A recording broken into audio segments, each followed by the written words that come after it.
ሰላም እንደምናላችሁ በአለም ዳርቻ ሁሉ ያላችሁ ወዲ የዓለ ሚዲያ ቤተሰቦቻችን ለሰዓቱ ያዝናችሁ መረጃዎች ተደማጭ እናደርጋለን። በቆይታችሁ ቪዲዮን ላይክ፣ ሼር፣ ቻናሉን ሰብስክራይብ ማድረጋችሁ እንዳትዘነጉ። ወደ ዝርዝር መረጃዎች አመራ። አማራ ክልልን እያስተዳደርኩ ነው የሚሉት አቶ አረጋ ከበደ ቢሮዬም ሆነ በመኖሪያ ቤቴ በፋኖ ተከብቤያለሁ ሲሉም ተናገሩ። ሰሞኑን በኦሮሚያ ክልል ናዝሬት ከተማ ጠቅላይ ሚኒስትር አቶ አብይ አህመድን ጨምሮ የፌዴራልና የሁሉም የክልል አመራሮች እንዲሁም የብልጽግና አክቲቪስቶች የተሳተፉበት ስልጠናም ተካሂዷል።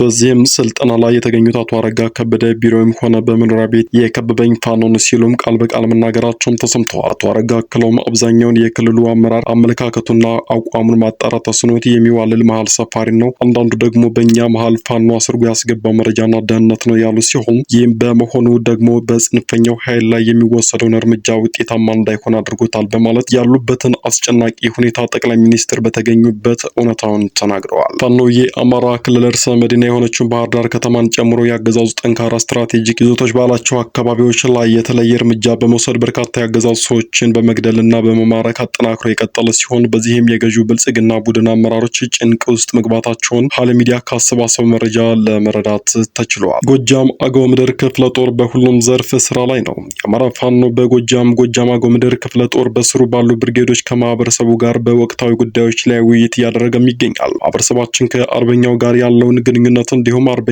ለማህበረሰባችን እየሰጠ ያለውን ግልጋሎት ከህዝባችን የሚሰጡትን አጠቃላይ ግብዓቶች በመቀበል ውይይቶችን እያደረገም ይገኛል። የጎጃም አገው ምድር የቢትወደድ አያሌ መኮንን ከሚያስተዳድራቸው ቀበሌዎች ውስጥ በጋሾላና ቢዝራ ጡዳ ቀበሌ የህዝብ ንቅናቄ መድረክ ተካሂዷል። በመድረኩም የተለያዩ ሀሳቦች ተነስተው ውይይት የተደረገባቸው ሲሆን ህዝባችን በማንኛውም አጋጣሚ ከትግሉ ጋር መሆኑን ያረጋግጥንበት የውይይት መድረክም ነበር ተብሏል። ውይይቱን የመሩት የብርጌዱ የቀጠና ትስስር ኃላፊ ፋኖ ምስጋናው አንበል ሲሆኑ ሁሉም የብርጌዱ አመራሮች የስራ ስምሬት በመያዝ በተለያዩ ቦታዎች ውይይት ማድረጋቸውን ገልጸዋል። ከትላንት በፊት ከማልዳ ጀምሮ እስከ እኩለ ቀን ድረስ በቢቡኝ ወረዳ ደጎ ጽዮን ከተማ ውስጥ በተደረገ ውጊያ የአማራ ፋኖ በጎጃም ሁለተኛ ተፈራ ዳምጤ ክፍለ ጦር አካል የሆኑት አምስቱን ብርጌዶች የአገዛዙን ኃይል እንደ ቅጠል አርግፈውታል። ለአብነትም እንኳን የደጋዳሞት ብርጌድ በአውደ ውጊያ ላይ ተሳትፎ 7 የአገዛዙን ዙፋን ጠባቂ ሰራዊት አባላት የማረከ ሲሆን በቁሳዊ ኪሳራ ደረጃ ደግሞ አንድ ብሬን፣ አንድ ስናይፐር፣ 31 የነፍስ ወከፍ መሳሪያ፣ አንድ የብሬን አፈሙዝ፣ 2 የብሬን ሸንሸል፣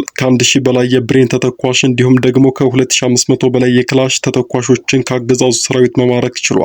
ሌሎች በአውደ ውጊያው ላይ የተሳተፉ ብርጌዶች በጠላት ላይ ያስመዘገቡትን ድል በተመለከተና በአጠቃላይ በአውደ ውጊያው የተሸኙ የአገዛዙ ዙፋን ጠባቂ ሰራዊት አባላትን መጠን በተመለከተ በቀጣይ የመረጃ ሰዓታችንን የምንገልጽ መሆኑን እናሳውቃለን። የጎጃም አገው ምድር ክፍለ ጦር የቢትወደድ አያሌ መኮንን ብርጌድ የፈርስት አድ ባለሙያዎችን አሰልጥኖም አስመረቀም። በጤና ዘርፉ ክፍለ ጦሩ የቢትወደድ አያሌ መኮንን ብርጌድ ከውጊያ ጎን ለጎን ሲያሰለጥናቸው ቆይቱን ተማሪዎች በዛሬው ዕለትም አስመረቀ። ፕሮግራሙ የክፍለ ጦርና ብርጌድ ከፍተኛ አመራሮች በተገኙበት የተከወነ ሲሆን በስልጠናው ወቅት ከፍተኛ ውጤት ያስመዘገቡ ሰልጣኞችን የማበረታቻ ሽልማትም ተበርክቶላቸዋል። ፕሮግራሙ የብርጌዱ ሰብሳቢ ቻላቸው መንግስቱና የክፍለ ጦሩ የፋይናንስ ክፍል ኃላፊ መቶ አለቃ ማና የመኮንን ተገኝተው ለሰልጣኞች መልእክት ያስተላለፉ ሲሆን ለሰልጣኞችም ሽልማትም አበራክተዋል። የሰልጣኞቹ ዋና ተግባራቸውም በየሻለቃው ተመድበው የምግብና የመጠጥ ንጽህናቸውን መጠበቅ እንዲሁም በውጊያ ሰዓት ሻለቃ መሪዎች ጋር በመነጋገር አገልጋይ አድራጅተው የተጎዳን አርበኛ ደም ማስቆም፣ ካምፕሌታ መመና ባል ተቆጣጥሮ ወደ ብርጌድ የጤና ተቋም መላክና ሌሎችንም በየሻለቃው ተመድበው የጤና ስራዎችን ይሰራሉ። አምባሳደር ብርሃኑ ፀሐዬ ከጅቡቲ ጠቅላይ ሚኒስትር ጋር ውይይት አደረጉ። የውጭ ጉዳይ ሚኒስትር ዲኤታ አምባሳደር ብርሃኑ ፀሐዬ ከጅቡቲ ጠቅላይ ሚኒስትር አብዱል ቃድር ካሚል መሐመድ ጋር ተወያይተዋል። አምባሳደር ብርሃኑ በጅቡቲ በነበራቸው የስራ ቆይታ የሀገሪቱ ጠቅላይ ሚኒስትር ኢትዮ ጅቡቲ ዲፕሎማሲያዊ ግንኙነት ይበልጥ እንዲጠናከር ላበረከቱት ወንድማዊ ድጋፍ ምስጋና አቅርበዋል። ሁለቱ ሀገራት መካከል ያለው የረጅም ዓመታት ወዳጅነት በቀጣይም ተጠናክሮ እንደሚቀጥል ያላቸውን እምነት መግለጻቸውንም በጅቡቲ የኢትዮጵያ ኤምባሲ መረጃም አመላክተዋል። የኢትዮጵያ ሎተሪ አገልግሎት በታሪኩ ለመጀመሪያ ጊዜ ዲጂታል ሎተሪ ጀመረ። የኢትዮጵያ ሎተሪ አገልግሎት በታሪኩ ለመጀመሪያ ጊዜ ዲጂታል ሎተሪ መጀመሩን ተመስርቶ የተጀመረው የዲጂታል ሎተሪ በሁለት መንገድ ተግባራዊ ይደረጋልም ተብሏል። አንደኛው የቁጥር ሎተሪዎችን በመጀመር ደረጃ ደረጃ ሙሉ በሙሉ ሳይሆን በከፊል ዲጂታል ማድረግም ነው ተብሏል። አየር መንገዱ 2 ሽልማቶችንም ተቀዳጀ። አየር መንገዱ በጀርመን ሃምቡርግ በተካሄደው 2 መርሃ ግብሮች እውቅናንም አግኝቷል። በአፍሪካ ምርጥ የበረራ ላይ ምግብ አቅርቦት የአየር መንገድ ሽልማትና በአፍሪካ በቀዳሚነት በተበረከተላቸው ኤርባስ ኤ350 እና 1000 አውሮፕላኖች በሚሰጣቸው ዘመናዊ አገልግሎቶች ሽልማት መቀዳጀታቸውንም አስታውቀዋል። ሶማሊያ ከ10 ዓመታት በኋላ ለመጀመሪያ ጊዜ የመራጮች ምዝገባ ልታካሄድ ነው። ሶማሊያ ከ50 ዓመታት በኋላ ለመጀመሪያ ጊዜ የአንድ ሰው አንድ ድምጽ ምርጫ ለማካሄድ በዝግጅት ላይ ባለችበት ወቅት በአገር አቀፍ ደረጃ የመራጮች ምዝገባዋን በነገው ዕለት እንድትጀምርም ተናግራለች። የሶማሊያ ምርጫ ኮሚሽን ለመጪው ምርጫ የምርጫ ቁሳቁሶች አቅርቦትና በመላው ሀገሪቱ የምርጫ ጣቢያዎች መሰየምን ጨምሮ የሎጂስቲክ ዝግጅቱን ማጠናቀቁንም ገልጸዋል። የአብይ ጾም የመጨረሻው ሳምንት ሰሙነ ሕማማት ወይም የሕማማት ሳምንት ይባላል። ዛሬ ሰሙነ ሕማማት ሳምንት 2ኛ ቀኑ ነው።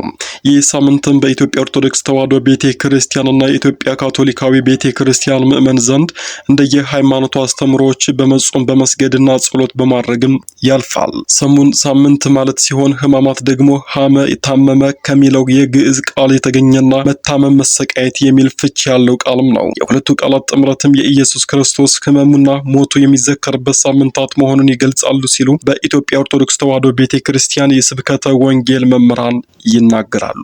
በሌላ በኩል ሰሙነ ሕማማት የኦሪት ዘመን ምሳሌ ስለመሆኑም ይገልጻሉ መምህራኑ። በዘመነ ኦሪት አዳም ከገነት ከተባረረበት ጀምሮ ኢየሱስ ክርስቶስ በቤተልሔም እስከተወለደ ዘመን የሰው ልጅ የጽድቅ ስራውን ለመንግስት ሰማያት የማያበቃው እንደነበረም ያውሳል። ይልቁንም ነቢዩ ጽድቃችንን የመርገም ጨርቅ ሆነ እንዳለ የአዳም ዘር በሙሉ እስከ ዕለተ ዓርብ ኢየሱስ ክርስቶስ በመስቀል ላይ ሆኖ የሰው ልጅን እስካዳነበት ድረስ የሰው ልጆች በዲያብሎስ በባርነት ስር ነበሩና ሰሙነ ሕማማትም የዘመነ ፍዳ ምሳሌ ነው ሲሉም ያስረዳል። ነቢዩ ኢሳያስ በእውነት ደዌያችንን ተቀበለ ሕመማችንንም ተሸክሟል እንዳለ በክርስቶስ ክቡር ደም የዳነ ክርስቲያን መድኃኔዓለም ክርስቶስ የተቀበለው መከራና ሞት ስለኔ ኃጢአት ነው ብሎ በማመን በጸሎት በጾምና በስግደት ሆኖ ክብርን ሁሉ ለአምላኩ የሚሰጥበት ወቅት እንደሆነም ያነሳል።